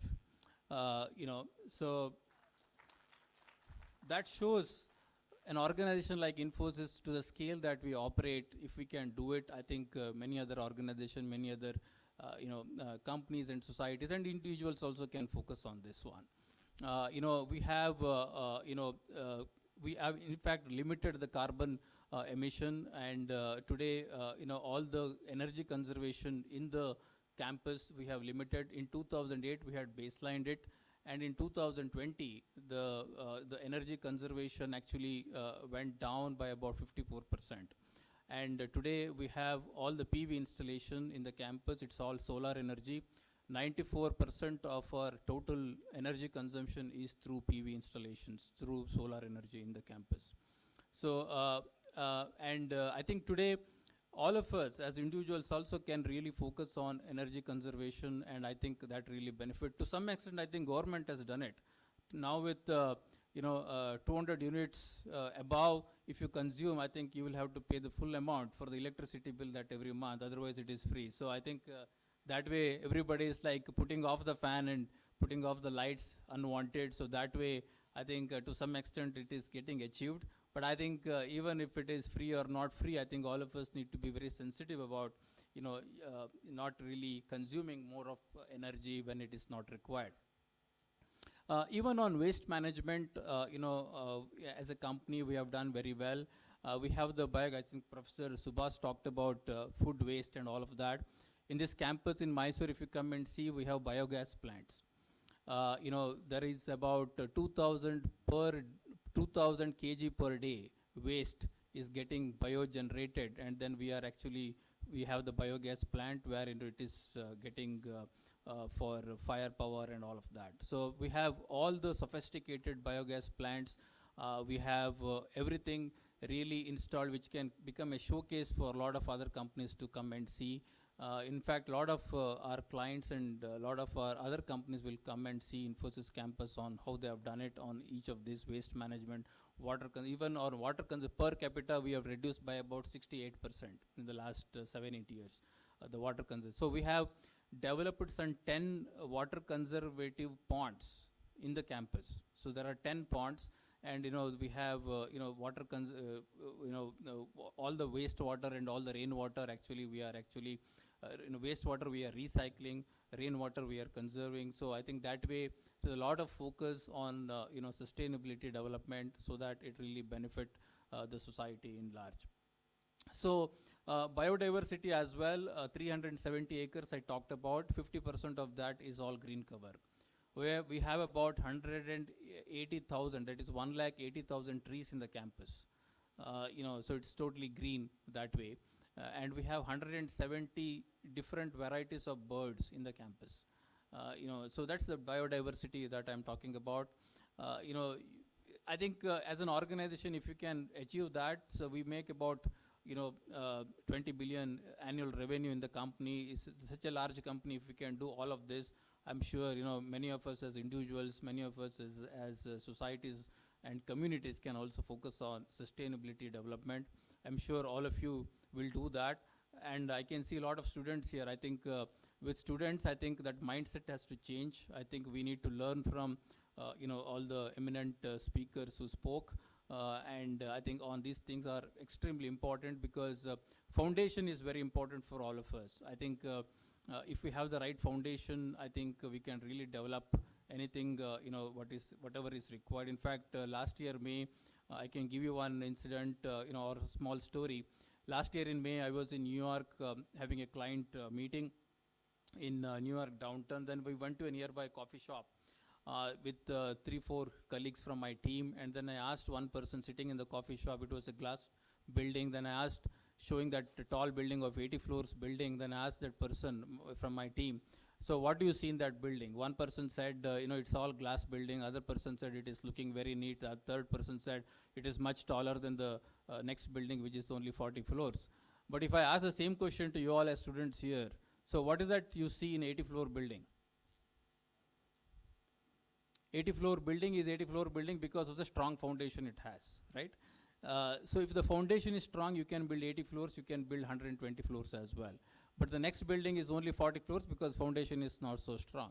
So I think as students, I think we need to have the right foundation. As part of KSU, Karnataka State Open University, there are very eminent professors and lecturers. There are very qualified faculty and all of that. Please make use of this opportunity. It is a statewide university. I'm sure they're all doing their best to give the right foundation for all of you as students.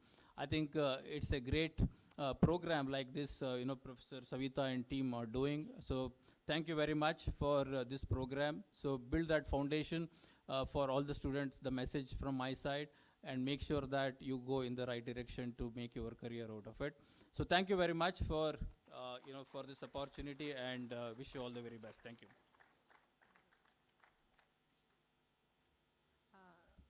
Thank you, Shri Vinayak Hegde, sir, for your practical experience that you are maintaining in the campus of Infosys. Thank you so much, sir. And one thing to add for the words of Honorable former Vice Chancellor of Bellary University, sir, there is a bill unanimously signed in France to punish those who waste the food in France. It has been signed in 2016, called as food waste bill. So that one I can add up to you, sir. It's really, that has to be done in the land of India too. And now it's time for felicitation. Yes, sir.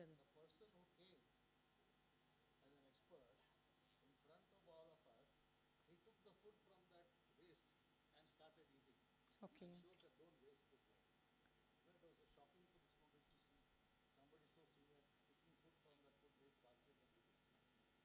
That has to be done in the land of India. Thank you so much, sir. And now it's time for felicitating all the dignitaries of the dais.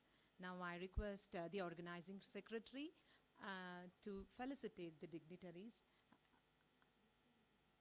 I request Honorable Vice Chancellor Professor Sharanappa Halse and the Registrar Professor K.L.N. Murthy and Dean Academic Professor Lakshmi Madam to join and felicitate all the dignitaries of the dais.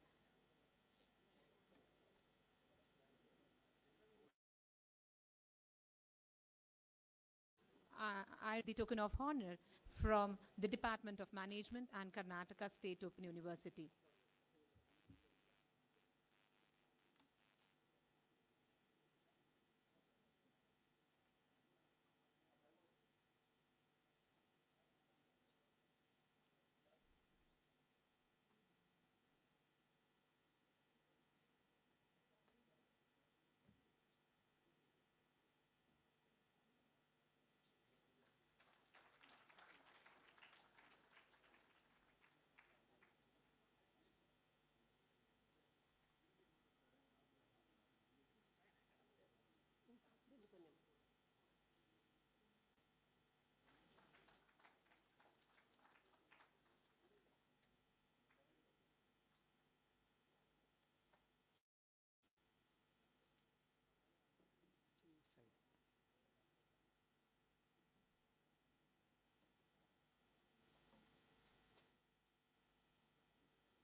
Thank you, Professor Rangappa, for accepting the token of honor from the Department of Management and Karnataka State Open University.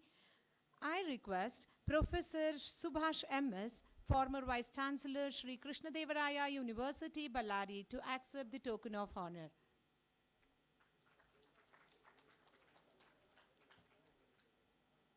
Please give him a big round of applause. Hello.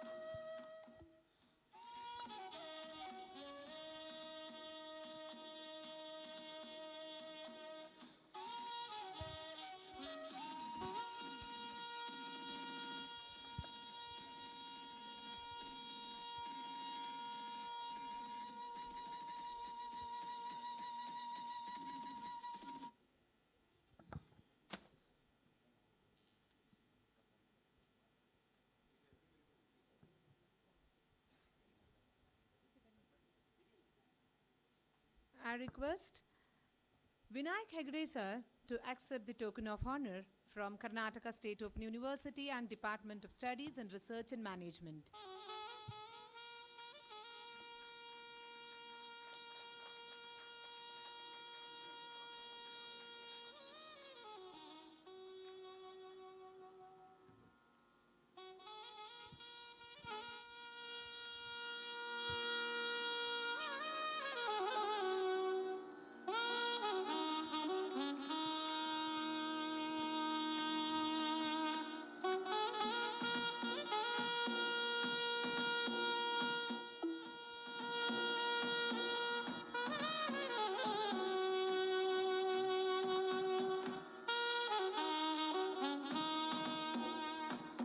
Thank you so much, sir, for accepting our honor. Thank you so much. And now it's time to felicitate the one and only one administrator who is responsible for organizing this two-day national conference, Professor Sharanappa V. Halse, sir. I request you to accept the honor from Department of Studies and Research and Management. Please give him a big round of applause.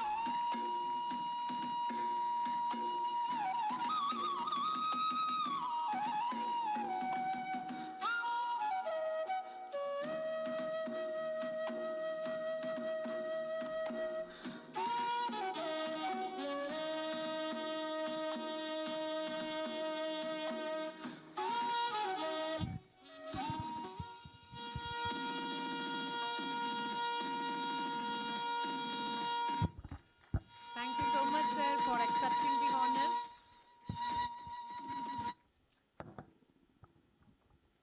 And it's a great privilege for all of us to honor our registrar, Professor Kelan Murthy sir, who is always a supporting hand for all the academic activities in our KSOU.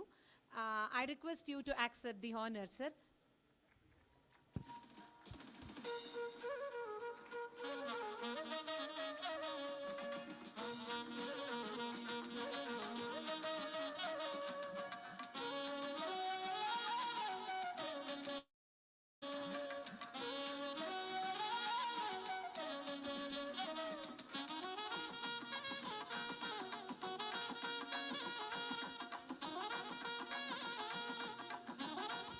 Thank you so much, Honorable Registrar, Karnataka State Open University, for accepting the honor. And now it's time to felicitate our Dean Academic Professor and Lakshmi, because any sort of academic activities, the strong support from our Lady Professor, Professor and Lakshmi, who is always a supporting staff. Thank you, ma'am, for all the encouraging activities in KSOU, for all the teaching and non-teaching staff. I request you to accept the token of honor on behalf of Karnataka State Open University.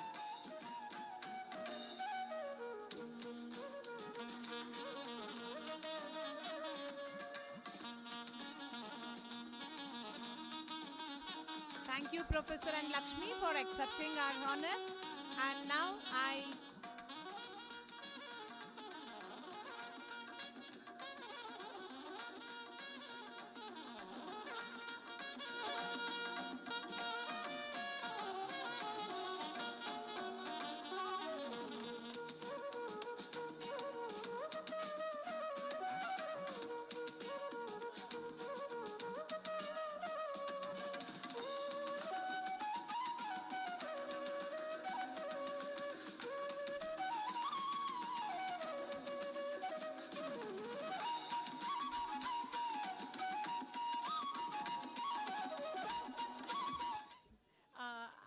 it's a great privilege for me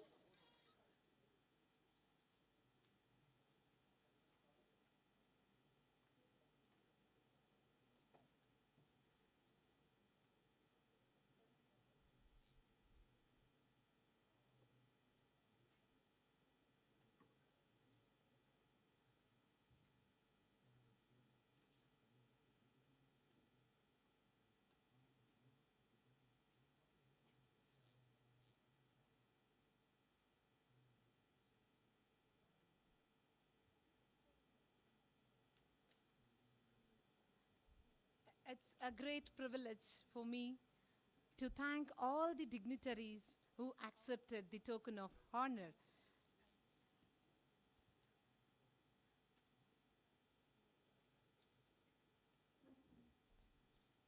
Karnataka State Open University today it has created a history by taking NAC A+ in the pages of or in the dictionary of Karnataka State Open University. The first cycle of NAC has been accredited by scoring A+, and many courses have been started online.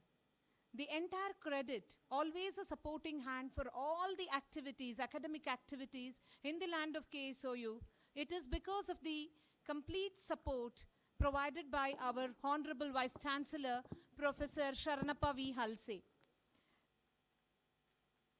Sir, I request you to deliver the presidential remarks.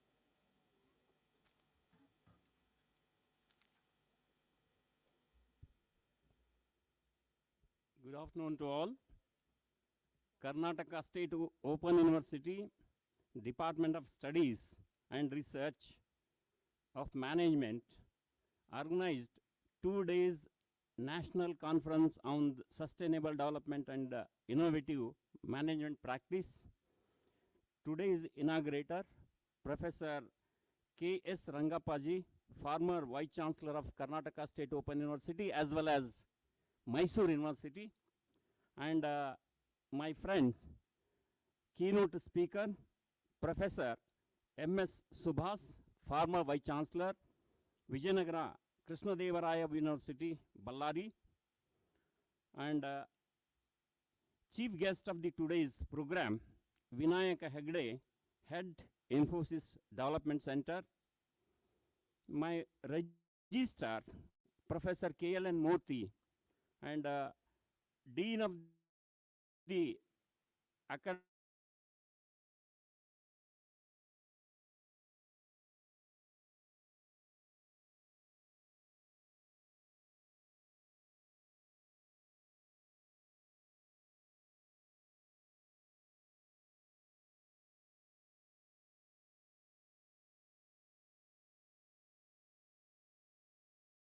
organized very well, and it is very, very important event for the management students as well as the student as a whole. And I welcome you all for our university, and students as well as invitees from the various districts and various states. We have come from the various states for attending this program, and all my fraternities, non-teaching staff, dear students, friends. Already you came to know that is what is a sustainable development and innovative management from the both dignitaries, Professor Rangappaji and Subhas, as well as Vinayaka Hegdes. And you know, if you take our life, if you take our history, if you want to sustain our life, that is very important. If you want to sustain the 30 years of as a teaching fraternity, what you have to do? That we have to think. That is itself is a, and what Rangappa sir told, that is a 3R. They are also very important. That is where we have to reduce, we have to increase, we have to do the innovative. That those are very important. We have to think our life. We have to think the society. We have to think the actually future generation of our society. That is very important. If you think about the future, then you have to think about that is the innovation. If you think about the actually present, how to reduce the whatever the actually resources are there, resources are available in India or in our society, you have to actually consume whatever is required. Now, water, that is a scarcity is there. In Bangalore, nowadays, you can hard so much of water scarcity. That how it can be actually innovated, how can be actually it is enhanced, and how the water is reduced, consumption is reduced. That is also each and everyone, you have to think about that to sustain the life, to sustain in the society. Already Subhas sir told all the 17 sustainable development in the society. If you take our life only, if you take our future generation also, that is how we have to sustain ourselves, how we have to actually increase our actually innovative programs. That we have to think, and in 2 days we have to think about that, and all the resource persons are there. You have to discuss thoroughly, and you have to actually come to the conclusion that how the society will be benefited from these 2 days. That is a conference. That is very important. In higher education, so what the Subhas sir told, actually in the North Karnataka only 11% is there. If you take the throughout Karnataka 30% education, how it should be balanced, how it will be innovated, how it should be sustained, that you have to think. And that is actually for this seminar, you have to come to the conclusion that how we have to think about our society, our future generation, ourselves. That is actually today's topic, and you make use of this, and it will be again great success in the 2 days, and all resource persons are very good, and all the students, research students, they have to attend attentively. That is very important. If you attend attentively, then you can know what is the problem.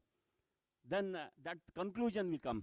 I thank the organizers, especially I congratulate the management department who have organized very good, and always I motivate all the departments to organize such type of that is conferences, national and international. I told them, and I have already initiated 1 lakh rupees for the research, teachers, for the researchers to do the research work in our university. And this year we have given 10 research projects.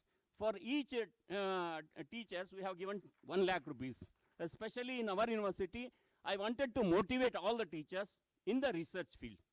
Thank you for giving me an opportunity for sharing few words in this occasion. Thank you one and all.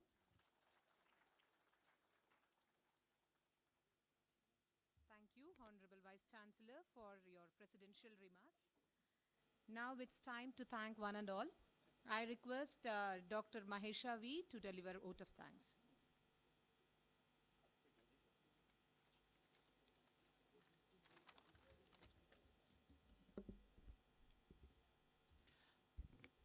Good afternoon, respected honorable guests, esteemed speakers, distinguished participants, and respected members of the organizing committee. It's my great privilege to propose the vote of thanks on this occasion.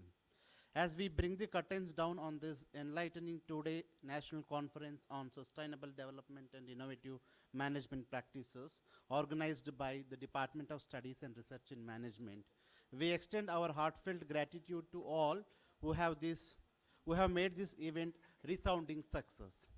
The first and foremost, our sincere thanks to Professor K.S. Rangappa, former Vice Chancellor of Karnataka State Open University, Mysore, for gracing us with his wisdom and insights.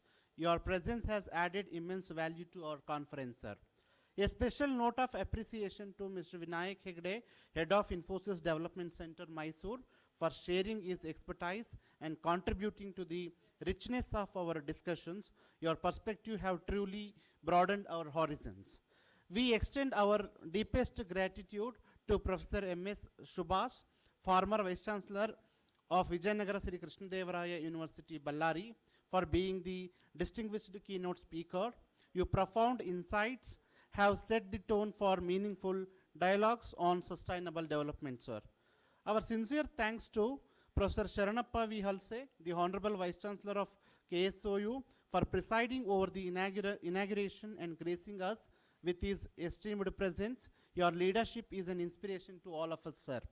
We also express our gratitude to Professor K.L.N. Murthy, the Registrar of KSOU, Professor N. Lakshmi, Dean Academic at KSOU, and all the statutory officers for their unwavering support and guidance throughout the conference.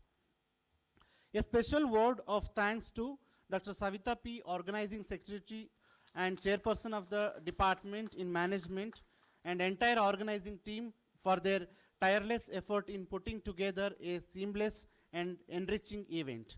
Heartfelt thanks to all the speakers, presenters, and participants who will share their knowledge, experience, and innovative ideas. Your active engagement has been driving force behind the success of this conference. Last but not the least, we express our gratitude to all the volunteers, sponsors like JK Tires, Cycle Pure Agarbatti, Shaverian, and Daksha PU College, and Wonderla for their support, reporters from print and electronic media, and everyone who has contributed to smooth functioning of this conference.